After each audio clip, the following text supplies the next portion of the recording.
¿por qué se produce el impacto de la crisis en el sistema privado de pensiones, o sea, la crisis financiera? ¿Por qué? Sí, de la manera más sencilla posible lo voy a explicar. Las AFP realizan inversiones con aporte de los afiliados para obtener rentabilidad y así se entiende hacer creer los fondos. Invierten en instrumentos financieros como bonos, ¿no? Certificados de depósitos y acciones. Ojo con este término acciones.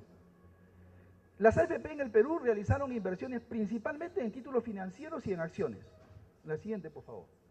En el 2001, el sistema privado de pensiones invierte 13% en bonos de gobierno, 33.2% de los fondos en instituciones financieras, 13.1% en instituciones no financieras y 31% de esas inversiones financieras y no financieras, 31.2% en acciones. En octubre del 2008 el sistema privado, o sea, estamos hablando el momento en que estalla la crisis, tiene invertido 22.2% en bonos del gobierno, 24.2% en instituciones financieras, 37.7% en instituciones no financieras y 25.8% en acciones. Entonces, como podemos ver, lo que se aprecia aquí, la conclusión central, es que la inversión fundamentalmente se concentra en instrumentos de alta volatilidad, como son las acciones, que además se cotizan en bolsa.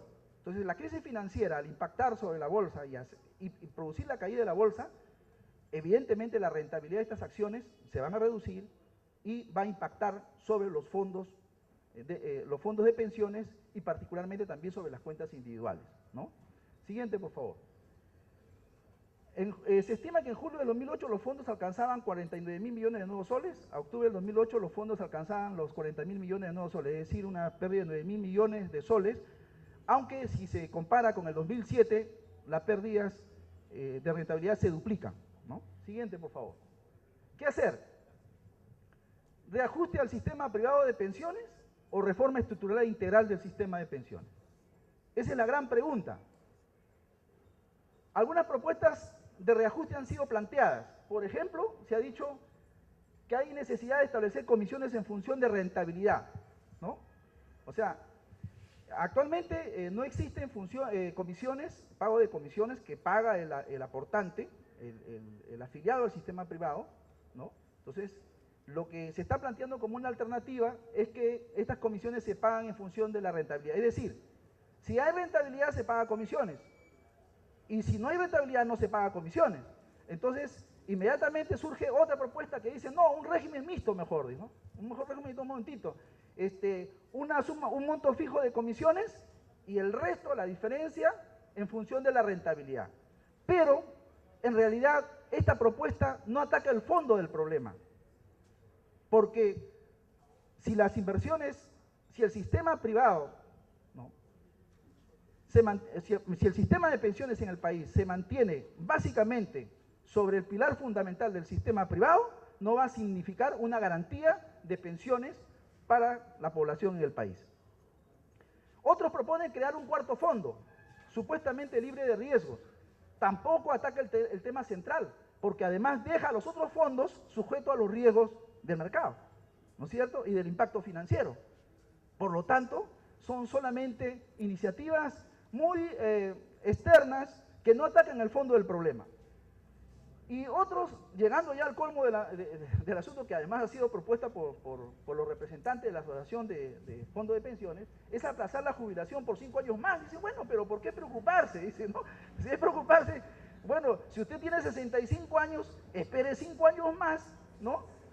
Para que se jubile, entonces ya no hay problema con que usted piense. O sea, en realidad es el colmo del cinismo, ¿no? Es el colmo del cinismo. Entonces, estas propuestas, desde nuestra perspectiva, y entiendo que la perspectiva de los trabajadores no pueden pasar, no son reformas de fondo. Siguiente, por favor.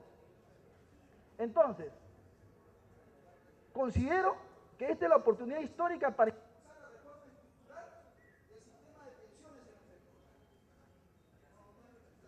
el Perú. FP, ¿no? Entonces, decía entonces que en estos momentos estamos en la oportunidad histórica de realmente emprender una reforma del sistema de pensiones en el Perú.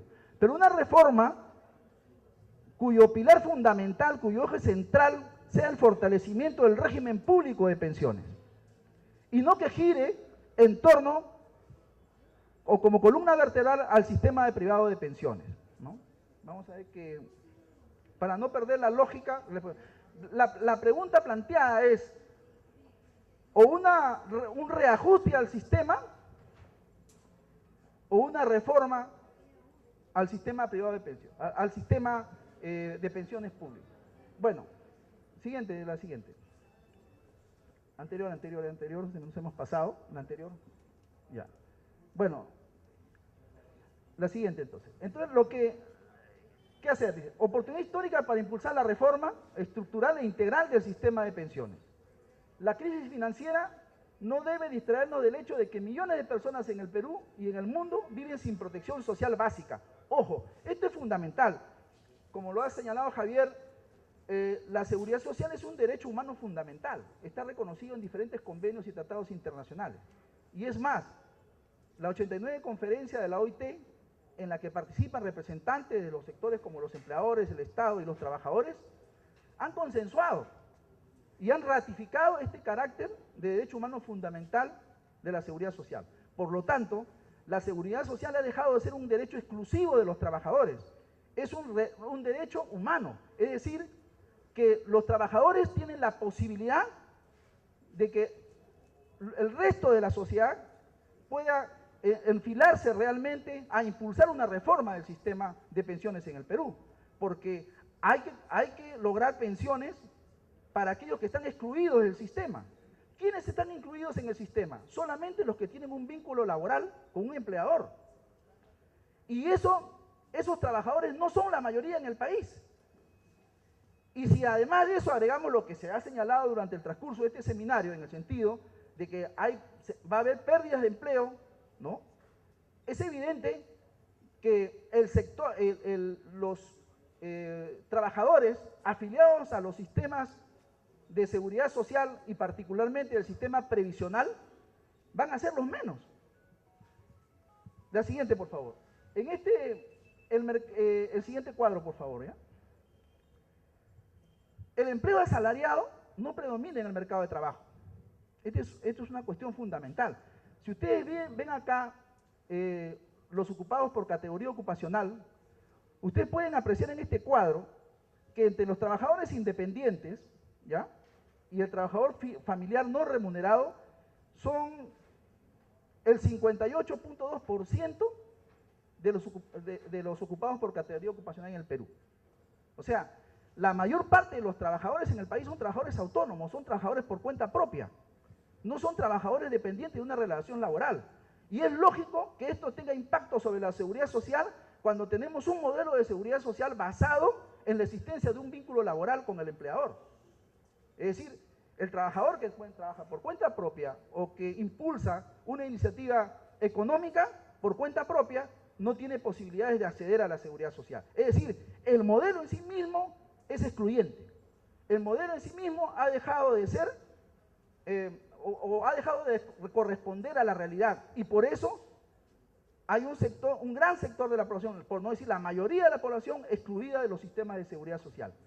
Y como pueden ver ustedes acá, los empleados y obreros, los trabajadores del hogar, incluso considerando los trabajadores del hogar, son un porcentaje menor de los que tienen acceso a la seguridad social. Es decir, la mayor parte de la población del país está excluida de la seguridad social, siendo un derecho humano fundamental y en el que el Estado tiene la obligación de proveer a los ciudadanos seguridad social.